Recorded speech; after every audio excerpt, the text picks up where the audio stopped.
سلام من الله عليكم متابعينا الكرام، أهلا وسهلا بكم. أتمنى من الله أن تكونوا في تمام الصحة والعافية. قبل أن أبدأ الفيديو، لو أول مرة بتشاهد القناة اشترك في القناة وفعل الجرس ليصلك كل جديد. لو أنت متابعين القناة دعمنا بالضغط على زر أعجبني يشجعنا على نشر المزيد بإذن الله، وعملك شير للفيديو لتعم الفائدة. صحة هذه الأخبار على مسؤولية الموقع، من فضلك صل على النبي في التعليقات. نقدم لكم نشرة الأخبار التي وردتنا حول العالم. تسمم 4 أشخاص بالغاز وسقوط طائرة إغاثية أممية بوسط الصومال. واقعة مروعة، امرأة تسمم طفليها وتنهي حياتها لسبب صادم. وفاة شخص وإصابة 5 آخرين في حريق.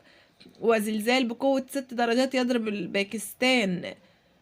وتأكد وفاة 213 شخص في زلزال وسط اليابان. وفاة الشيخ إبراهيم عبد الغني القارئ بالإذاعة والتلفزيون.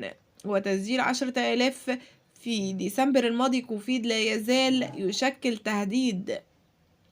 غياب وزير الدفاع الأمريكي يحرج بايدن قبل الانتخابات. والرئيس السيسي يوفد مندوب للتعزية في وفاة اللواء المتقاعد.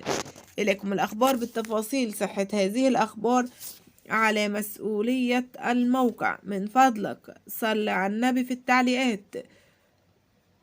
سقوط طائرة إغاثية أممية بوسط الصومال. سقطت طائرة هليكوبتر تابعة للأمم المتحدة تستخدم للإغاثة الطارئة ومساعدة الحكومة الفيدرالية الصومالية في منطقة تابعة للولاية وسط الصومال. وذكرت الوكالة أن التقارير الأولية تشير إلى أن الطائرة كانت على متنها 8 أشخاص بينهم أجانب تعرضت لمشكلة فنية ثم سقطت في المنطقة. زلزال بقوة 6.4 درجة يضرب أفغانستان. هذا زلزال قوي شمال شرق أفغانستان، وشعر به السكان في كابول وصولا إلى إسلام أباد في باكستان المجاورة. وأفادت مركز المسح الجيولوجي الأمريكي أنه تم تحديد مركز الزلزال بلغ قوته 6.4 درجات، ولم ترد أي تقارير بعد عن وقوع أضرار أو إصابات. غياب وزير الدفاع الأمريكي يحرج بايدن قبيل الانتخابات. ويشكل اختفاء وزير الدفاع الأمريكي لويد أوستن تشخيصه بمرض السرطان على مدى شهر.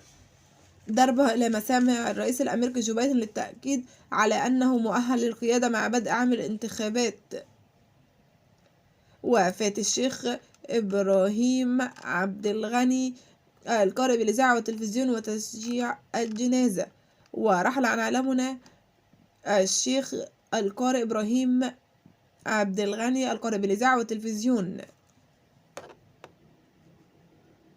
تسجيل 10,000 وفاة في ديسمبر الماضي. كوفيد لا يزال يشكل تهديد. حذرت منظمة الصحة العالمية من أن كوفيد لا يزال يشكل تهديد كبير، مشيرا إلى أن تسجيل نحو 10,000 حالة وفاة بالفيروس في ديسمبر كانون الأول الماضي.